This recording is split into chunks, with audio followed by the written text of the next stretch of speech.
Well, it's not every day you get to walk a hole with the world's #1 golfer, but today on Golfing World, that's just what we're about to do. Rory McIlroy is just behind me on the 14th hole at the old course. We're going to let him tee it off and then catch up with the man himself.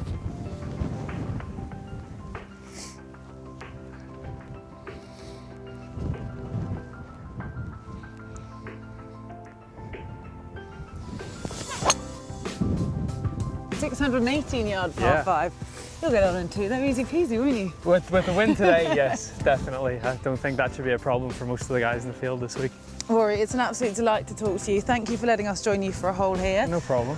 It was back in 2007 at the Dunhill Links that was a life-changing moment for you, I guess. A third place finish that year meant you were able to secure your European Tour card at the age of just 18. You know, it really doesn't feel like that long ago that I was here as the 18-year-old and just sort of embarking on this life as a professional golfer and not really knowing what the future held. You know, you hope that you're going to play well and make it on tour and, you know, I guess make a nice living to start with and try and establish yourself and go from there. I mean, if someone had have told me back then that by the age of 25 I'd have 4 majors and 3 Ryder Cups and world #1 and everything else, I really wouldn't have believed them. It's been an incredible 7 years and, I guess it all started here. As a kid growing up, you were obviously a young prodigy. We all saw you hitting the golf balls into the washing machine. Did you feel pressure on you to be able to deliver to that childhood promise? No, I never felt the pressure. I guess I have great parents and they always believed in me, and I've always had people around me that believed in me and believed in, my abilities and my potential and what I could do. And I turned pro at 18, so it's not like I had a university education or anything like that. This was all I had, and I had to make the most of it and try and, so it comes down to a lot of hard work and belief, and obviously, a little bit of God-given talent in there as well. And I'm just thankful that it's all worked out for the best. A lot of God-given talent in there as well, I think. But in those 7 years we've just been talking about, since turning pro at 18, getting your card, how have you noticed yourself change as a golfer, but also as a person?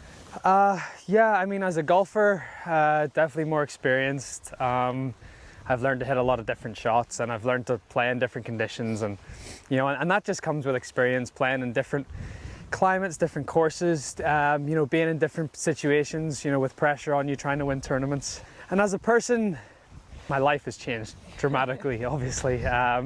Still the same person, like today I've got 2 of my best friends with me, and one of them's caddying for my dad. I've got my dad here. But there's a few things in my life that had to change. It just had to evolve just because of who I am and the public figure that I've turned into. But I still try and live my life like I always have and have fun, and I still love the game as much now as I did whenever I was a kid growing up learning. And anyone that knows my dad has got my dad's got a very similar personality to me, very open, very honest, very engaging with people. Yeah. And I get that from him. And, it's the best way to be. Like, he's always said to me, it's his line, it's nice to be nice and it doesn't cost you anything, so that's sort of something that I've always tried to, take from him. We've just been hearing about you. Me? Your fatherly advice. Nice to be nice. It's nice to be nice and doesn't cost you a penny. There we go. I'll get it in the end. It's nice to be nice. It doesn't cost you a penny. It's great advice. Nice to be nice, isn't it? No matter what. Yeah. All you do is try your best. And if he takes that advice, he will go far wrong, will he? He's doing all right so far. Yeah. So what do you play off? 5. 5. You have to think about that. He's a very good 5. Shot there. Nice.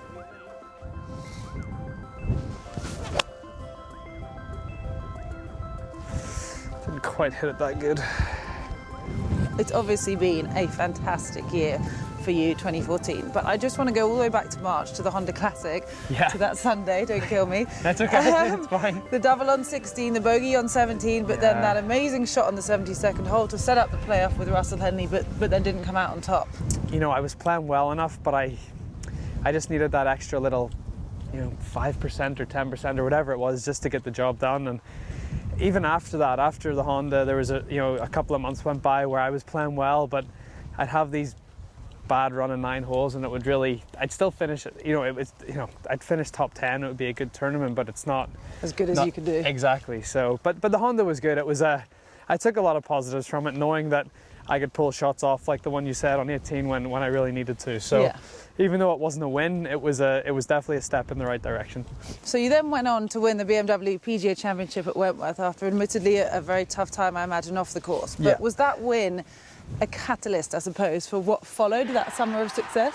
I think it was, yeah. I mean, as you said, like I had no expectations that week at Wentworth. I didn't know what I was going to be like on the course or how I was going to play. I guess, yeah, it was a catalyst for what was to come the rest of the season. And what did come, as we know, was 2 major championships and a WGC in consecutive weeks. And Gary Player, Jack Nicklaus have often spoke about having a mindset, this mindset that they get into at the majors and the big events. Yeah. Did you find yourself getting into some sort of a focus, some sort of a separate world during that time when you were pulling off all these wins? It was definitely more of a mental thing. I've always felt like I had the physical ability. Each and every week I turn up to a major to win them, but mentally I was just in a really good place. And especially coming off the back of the Open win, it was a great win, and I was obviously very pleased. But in the middle of the season, you don't want to dwell on it too much. So I went with the mindset going to Akron with the WGC and the PGA that let's just try and keep this going. I'm playing really well. Get yourself into the same mindset that you had at the Open, and let's see what can happen. And I was able to win those 2 events, and that month, the sort of July/August, was obviously some of the best golf I've ever played.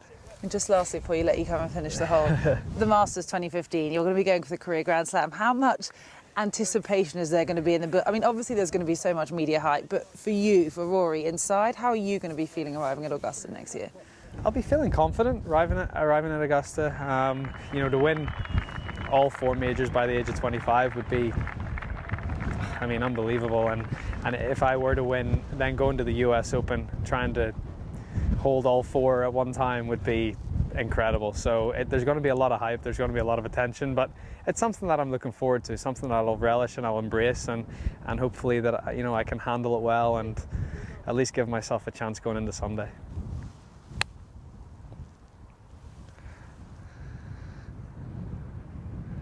Tricky enough little shot.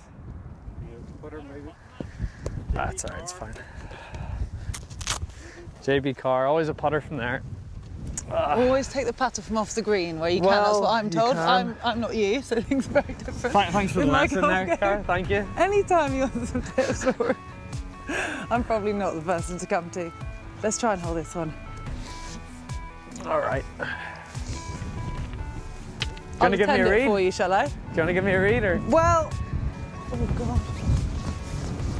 You might need to give me a read at this rate. Uphill? A little bit. Left to right? Yeah, There wind's coming this way as well, so there should be a good bit of left to right in it. So where are you going to aim? How far left? I'll go like a foot left, maybe. Okay. Hang on. You hold the pin for me?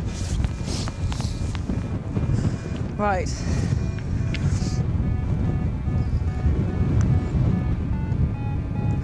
Come on! Oh no! Oh.